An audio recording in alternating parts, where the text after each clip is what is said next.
Sige, tiyan mo. Nanginginig. Huwag kang manginig, ano? Oo. Bakit po, Nay, pag itong si Bea, parang palagi natatakot po ba pag palaging pagkakausapin nyo? Parang siya natatakot po sa tao. Ano? Bakit po, Nay? So, anong plano mo doon sa mga anak mo, Nay? Anong mga pangarap mo sa kanila? Kuya Rab handang gawin lahat para sina Chris, Melissa at Bea ay mabago ang buhay na pagdating ng panahon ay makahanap sila ng maayos na trabaho na ito nga din ang pangarap ni nanay sa kanyang mga anak. Para mangyari nga ito ay kailangan nila na makisalamuha sa ibang tao, bumalik sa pag-aaral at ang ugali nila na sobrang mahiyain ay kailangan nilang baguhin at si Kuya Rab at Team Kalingap nga ang tutulong sa kanila. Sabay-sabay po nating panoorin mga kalingap ang muling pagbisita ni Kuya Rab sa magkakapatid na every week nga bumibisita si Kuya Rab na ginagawa niya lahat para ang buhay nila, Chris, Melissa at Bea ay mabago. At unti-unti na nga na may nakikita si Kuya Rab na improvement na ito ang nagbibigay lakas kay Kuya Rab na di mawawalan ng pag-asa. Bago po ang lahat mga kalingap ay wag po nating kalimutang suportahan palagi ang ama at founder ng Kalingap, Kuya Val Santos Matubang. At syempre din po Ate Edna Vlogs, Idol Kalingap Rab at Ma'am Jackie Tapia Matubang, pati na rin po sa lahat ng charity vloggers, Kalingap Reactors, especially na po ang Karepa. Patuloy po nating suportahan mga kalingap ang programa ng Team Kalingap sa walang sawang pagtulong nila sa ating mga kababayan. Sa muling pagbisita nga ni Kuya Rab sa magkakapatid ay kasama nga ni Kuya Rab si Doc Love na sobrang naawa nga si Doc Love nang personal niyang nakita ang magkakapatid na halos di po talaga magsasalita. Tinanong nga ni Doc si nanay kung ano ang pangarap ni nanay para sa kanyang mga anak at ito nga ang naging sagot ni nanay, ito po. So, anong plano mo doon sa mga anak mo, Nay? Anong mga pangarap mo sa kanila? Kasi nasa kanila naman yun. Oo. Kung anong pangarap nila. Hindi. Anong pangarap mo? Makapagtapos sila sa pag-aaral? Magulang dapat ang unang nangarap pa sa kanilang anak. Ang unang kasi nangangarap, nanay, magulang. Tayong mga magulang, nangangarap tayo para sa mga anak natin. Kaya natin sila binabantayan at pinapalaki dahil ayaw natin sila masama sa hindi magandang gawain. Kaya, di ba? Yep. Kaso naturuan mo sila na masyadong tahimik. Nag-uusap ba silang tatlo? Hindi po arin. Ha? Nag-uusap ba? Hindi niya alam. Hindi mo rin alam? Nanay, hindi ko alam. Nanay ka ba talaga? Hindi mo alam itong mga anak mo nag-uusap? Alam mo, nanay, ang unang teacher ng ating mga anak, tayong mga magulang. Yun. Tayong unang magtuturo sa kanila. Kaso, nanay, parang tinuturuan mo sila na maging mahiyain. Na maging ganyan na lang. Naging ganyan na lang. Tinatanggap mo na lang na sila na ganyan na lang. Napalaki nga ni nanay ang kanyang mga anak na maging mahiyain na di nga daw naririnig ni nanay na nag-uusap-usap ang kanyang mga anak.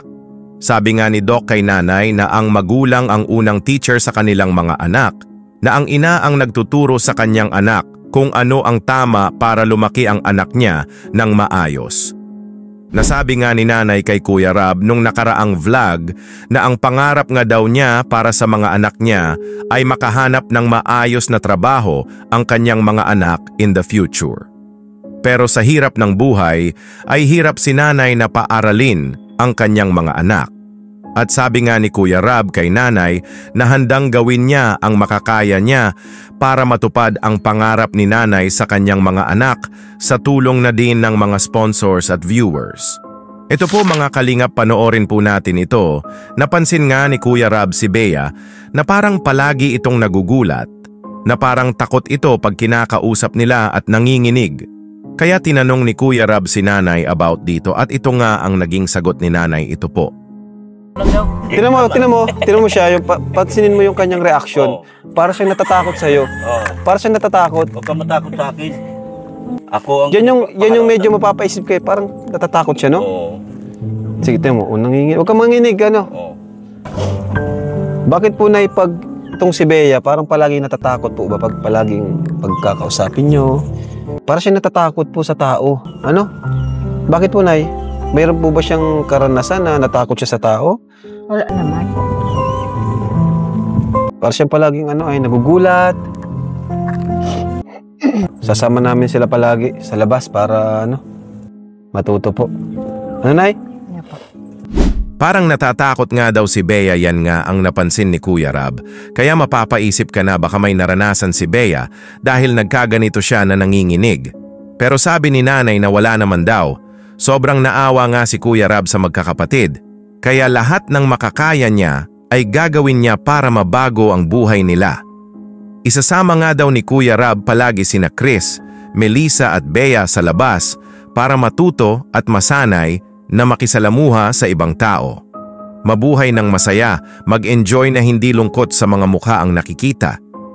Kuya Rab, may binigay nga sa kanila na pinabibigay ng sponsors na velvet box necklaces na magbibigay nga sa kanila ito ng confidence. Bagay nga ito sa kanila ang gaganda nga ng velvet box accessories. Total, nakita ako ang hilig nila sa accessories. Nakita niyo, no? Ang galing. Yan, merong mga nagpabigay sa kanila, mga sponsors natin, mga nag-mine. Buksan po natin at susot po natin sa kanila kasi mahilig naman sila sa accessories eh. Ito, magdadagdag to ng confidence sa inyo. Ano? Walang yoyo ko, walang yoyo ko. Sa dingding, sandal. Talikod ka sa akin. Yan, good. Talikod ka, yan. Susot ko sa iyo. Usot mo, Dok, yung iba. Suot ko. Oh.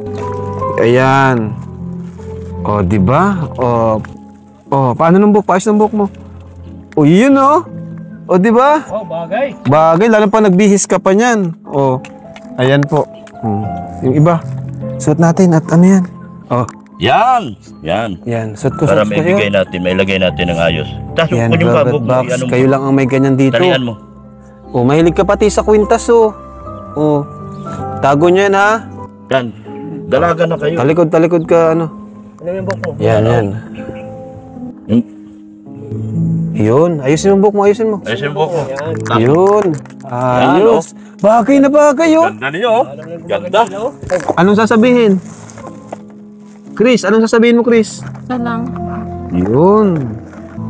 Ganda, bagay na bagay sa inyo yung mga suot nyo. Quintas. From Velvet Box. Mahilig pala kayo. Sino gumawa nito? Ha? Chris, sino gumawa niyan? Sila? Uy, may talent. Talent, oh. Magaling, oh. Silang gumawa nito, guys, oh. Gawa nila yan. Ano? Oh. Chris. Melissa. Ayan. Bea. Ayos. Bye-bye po. Bye-bye sa inyo. Chris, bye-bye. Melissa. Bye-bye na. O yun. Oh. Ayun, nagbabay na sila. Dati di yan nagbababay. Nagbabay na ngayon. Pakunti-kunti lang talaga, ano? Step by step talaga. So, Madaliin. thank you. Oh, hindi pwedeng madaliin talaga. Basta dito lang kami. Isinuot nga ni Kuya Rab kay Chris ang necklace na bagay nga ito kay Chris at bagay nga din ito kay Bea at pati na rin kay Melissa. Mahilig nga sa accessories sila at gawa nga lang din nila ang bracelet na suot nila kaya sa susunod ay magdala din si Kuya Rab ng velvet box bracelet para sa kanila. Marami nga ang nagmamahal sa magkakapatid na ang gusto nga natin ay makita natin sina Chris, Melissa at Bea na mabago ang ugali nila na pagkamahiyain. Sa tulong nga ni Kuya Rab, mga mabubuting sponsors, viewers ay for sure makikita din natin ang magkakapatid na maging okay na nakikipag-usap na sa iba, komportable na sila pag kinakausap na di na nahihiya. Unti-unti na nga na may improvement sa kanila. Sabi nga ni Kuya Rab na di nga ito minamadali basta andyan lang palagi si Kuya Rab at Team Kalingap na di susuko. Ano po ang masasabi nyo mga kalingap sa reaction video natin ngayon? Mag-comment lang po kayo para malaman ko din po ang opinion nyo. Hanggang sa muli, maraming salamat po.